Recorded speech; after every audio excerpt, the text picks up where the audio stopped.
नमस्कार मित्रों, मैं डॉक्टर राधाकृष्ण आपका स्वागत करता हूँ। गाय की बछड़ी की एक बहुत सामान्य समस्या है और हर पशुपालक को, हर गौपालक को उसका सामना करना पड़ता है और कभी ना कभी तो निश्चित रूप से हर एक का उसका सामना होता ही होता है। इसको थनैला रोग कहते हैं।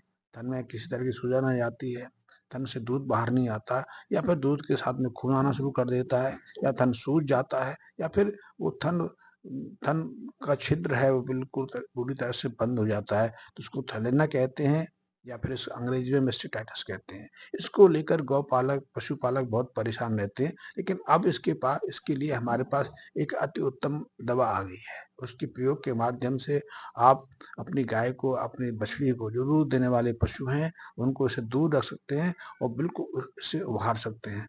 आपको जानकर आश्चर्य होगा कि एक अकेला थनैले के कारण भारत में 10,000 करोड़ का नुकसान होता है। इससे या तो दूध की मात्रा घट जाती है, गाय दूध निकालने नहीं देती है या फिर थन बंद हो जाते हैं। और थन की यदि परेशानी हो जाए, थन से दूध पर्याप्त मात्रा में ना हो जाए, तो गाय की कीमत ही घट जाती है। गाय हमारे लिए अनुपयोगी हो जाती है, क्योंकि सड़कों पर हम जो बेसहारा गाय देखते हैं उनमें से भी 10 से 12% गाय ऐसी हैं जो थनैला रोग से ग्रसित रही हैं। उनका कोई ना कोई थन बंद है। कभी कभी तो गायों के चारों थन ही पूरी तरह से बंद हो जाते हैं और उसके पीछे एकमात्र कारण थनैला रोग होता है। थनैला रोग ये बैक्टीरिया के कारण है। जिस गाय को थनैला रोग होगा उसको अबॉर्शन की संभावना भी बढ़ जाती है, या फिर जिस गाय को बार बार अबॉर्शन होता है, उसको गर्भपात होता है, तो निश्चित मानिए कि उसको थनैला रोग होना ही होना है। तो ऐसे में जब भी आपको लगे कि आपकी गाय में थनैला रोग की संभावना है, तो आप उसको एक एमएसडी का एक बहुत अच्छा पाउडर आया है, आप वो दे सकते हैं। बोबीमैक्स एक पाउडर है, उसका प्रयोग करा सकते हैं। इस बॉक्स में 7 सैचेट आते हैं, 7 पाउच आते हैं। इन और ये प्रत्येक पाउच 50 ग्राम के आसपास का है। तो आप एक पाउच रोजाना अपनी गाय को उसकी संभावना से दूर रखने के लिए दे सकते हैं, या यदि उसमें ऐसे लक्षण विकसित हो गए हैं कि उसके थन में से कम दूध आ रहा है, थन सूजने लगा है, या गाय थन को स्पर्श करने पर लात मारने लगी है, या फिर उसमें सूजन आने लगी है, या फिर दूध के साथ में खून आने लगा है, तो आप तुरंत इस बॉबी मैक्स पाउडर का सेवन शुरू करा सकते हैं। इसको प्रयोग करते ही थनैला रोग की संभावना तत्काल दूर होने लगती है, क्योंकि इसमें एंटीबायोटिक तो है नहीं। क्योंकि बहुत सारे गौपालक इस चीज को परेशान होते हैं कि आप दूध के समय यदि गाय को एंटीबायोटिक देंगे, इंजेक्शन देंगे, कैप्सूल देंगे, तो उसके जो अंश है वो दूध के माध्यम से भी आ जाते हैं।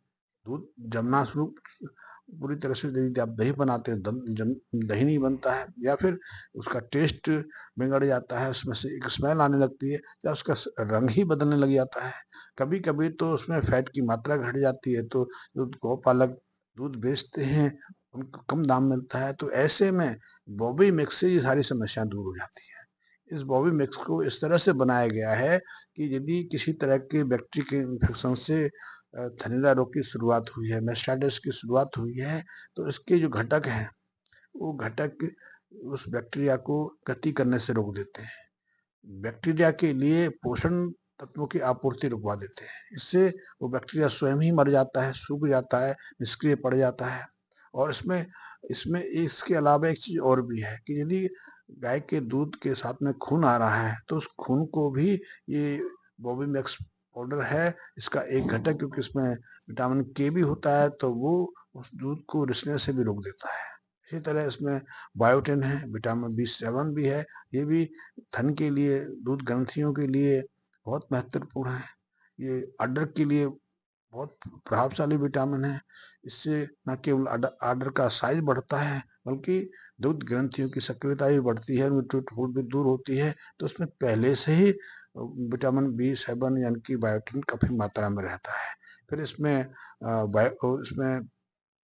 ऐसे रसायन हैं जो बैक्टीरिया को निष्क्रिय कर देते हैं, और बैक्टीरिया निष्क्रिय होगा तो गाय का जो इम्यून सिस्टम है उसको वैसे ही समाप्त कर देगा। तो बोविमैक्स देने से आपके थनैला रोग की समस्या दूर हो जाती है। आपका दूध व्यर्थ नहीं जाता, आपको दूध की पूरी कीमत मिलती है, या फिर आप घर में प्रयोग करते हैं तो किसी को पता भी नहीं चलता कि गाय को दवा दी गई है, क्योंकि इसमें कोई स्मेल भी नहीं, कोई टेस्ट भी नहीं, इसका कोई प्रभाव दूध के ऊपर नहीं आता है। तो आप निसंकोच अपनी गाय को यदि थनैला रोग की संभावना है तो उसका पहले प्रयोग करा सकते हैं, या फिर थनैला रोग से, मैस्टाइटिस से वो ग्रसित हो गई है तो निसंकोच 7 दिन आप इस बोबीमैक्स पाउडर का सेवन गाय को करा सकते हैं। इसकी 7 पाउच हैं, 1 पाउच रोज देना होता है और 1 पाउच 50 ग्राम का है, तो आप इसको फीड के साथ में दे सकते हैं, या फिर आप चाहो तो उसको गुड़ की डली बना के दे सकते हैं, या फिर किसी अन्य तरह से आप गाय को दे सकते हैं। इससे थनैला रोग की समस्या है काफ़ी हद तक नियंत्रण में आ जाती है। और हाँ, आपसे एक अनुरोध है, यदि अभी तक आपने मेरे चैनल को सब्सक्राइब नहीं किया है, मेरे चैनल के जो बेल आइकन को प्रेस नहीं किया है, तो इसको सब्सक्राइब भी कर लें, बेल आइकन को प्रेस कर लें। और हाँ, बहुत सारे गौपालक मित्र, बहुत सारे पशुपालक कुछ नई जानकारी चाहते हैं, उनके सामने समय समय पर किसी तरह की परेशानी आती है तो उन तक भी ये शेयर कर दें, ताकि मैं थोड़े बहुत जो मेरे पास जानकारी है वो उन तक पहुंच सके। वैसे जानकारी तो बहुत भी है, आप किसी प्रश्न को करो मुझसे पूछोगे तो मैं इसका वैज्ञानिक तरीके से सटीक और विस्तृत उत्तर देने की कोशिश करूंगा, क्योंकि मैं भी मेडिकल फील्ड में पिछले 30-35 सालों से हूँ। वैसे तो मैं मनुष्य का डॉक्टर हूँ, लेकिन मेरे गाय पर पिछले 4-5 साल से गहरी रुचि रही है और मैं गौ संवर्धन में, गाय की रक्षा के प्रयास में लगा हूँ। और यदि आपके साथ मुझे सहयोग मिलेगा तो निश्चित रूप से हम कामयाब होंगे, क्योंकि गाय को बचाने के लिए हमें स्लोगन की आवश्यकता नहीं, नारे की आवश्यकता नहीं है, यथार्थ प्रायोगिक काम करने की आवश्यकता है। तो छोटी छोटी समस्याएं हैं, उन समस्याओं का निराकरण करेंगे तो निश्चित रूप से गौ संरक्षण का काम भी होगा, गौ संवर्धन का काम भी होगा। गाय की जो मूल्यवान उपलब्धता हमको मिली है उसमें उसकी जानकारी हमें मिलेगी, कि गाय को लेकर 2 तरह की भ्रांतियाँ हैं। क्योंकि हम पुराने मूल्यों के साथ में गाय को रचना चाहते हैं, लेकिन अब विज्ञान का ज़माना है। अब आदमी सटीक और प्रमाणिक उत्तर चाहता है। अब वो सिर्फ़ तस्वीर से या पूछ के उसका संवर्धन नहीं चाहता। हमने बहुत दिन इसको कर लिया। हमने बहुत दिन ऐसी चीज़ें कर ली कि जिससे गाय बच सके, लेकिन गाय बची नहीं। धीरे-धीरे गाय लुप्त होती चली गई। 1950 के आसपास हमारे देश में हमारी आबादी तो 30-35 करोड़ के आसपास थी। उसकी कुछ आबादी तो उस समय विभाजित होकर दूर चली गई, अलग हो गई, और पशुओं की संख्या भी 50 करोड़ के आसपास थी। आज उन पशुओं की संख्या तो 32 करोड़ के आसपास है, लेकिन उसमें ज़्यादातर जर्सी गाय आ गई, भैंस आ गई, मिक्स क्रॉस्ड आ गई। लेकिन देसी गाय की बात करें तो आज हमारे देश में 2 करोड़ से भी कम शुद्ध नस्ल की गाय बची है। और यदि शुद्धता की बात करें तो मेरा अनुमान है कि शुद्ध नस्ल की जो उत्तम गाय हैं, उनकी संख्या 30-40 लाख से ज़्यादा नहीं है। जिनके पीछे बहुत लोग भागते हैं, जिनको हम बहुत पसंद भी करते हैं, उसकी उत्पादकता की बहुत चर्चा है। लेकिन आप देखेंगे शुद्ध गिरी जो है पूरे देश में ज़्यादा से ज़्यादा 13 लाख बचा है। कुछ नस्लें तो ऐसी हैं जिन्होंने हमारे संवर्धन में बहुत महत्वपूर्ण भूमिका निभाई, लेकिन आज उनकी संख्या मात्र 5-7 हज़ार के आसपास बची है। इसमें रेड सिंधी है। रेड सिंधी गाय ने हमारे गाय को नई दृष्टि दी, नई दिशा दी, क्योंकि उसी के माध्यम से हमारी बहुत सारी नस्लें जो हैं अब तक सुरक्षित हैं। अन्यथा तो आज बेसहारा गायों की आप गति देखोगे, क्योंकि उनमें कोई उत्पादकता नहीं। आज उनकी सिम की तो हमें ज़रूरत नहीं, उनके बछड़ों की तो ज़रूरत नहीं, इसलिए आज बछड़े बैल आपको देखने को नहीं आएंगे, वो तो अब तक कट चुके हैं।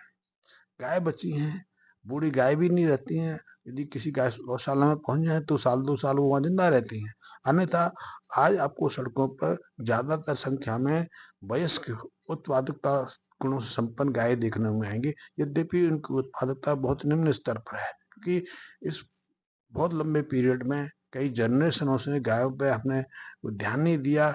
जो है जैसा क्रॉस कराया, को गर्भाधान गाभन की प्रक्रिया से गुजरा, इसलिए इनके गुणों में बहुत निम्न स्तर की गिरावट आ गई। तो मैंने आपसे रिक्वेस्ट किया कि आप मेरे चैनल को सब्सक्राइब भी करें, ताकि जो हमारे पास जानकारी है एक दूसरे से बांट सकें और गाय के संवर्धन में प्रयोगिक कार्य कर सकें। धन्यवाद मित्रों।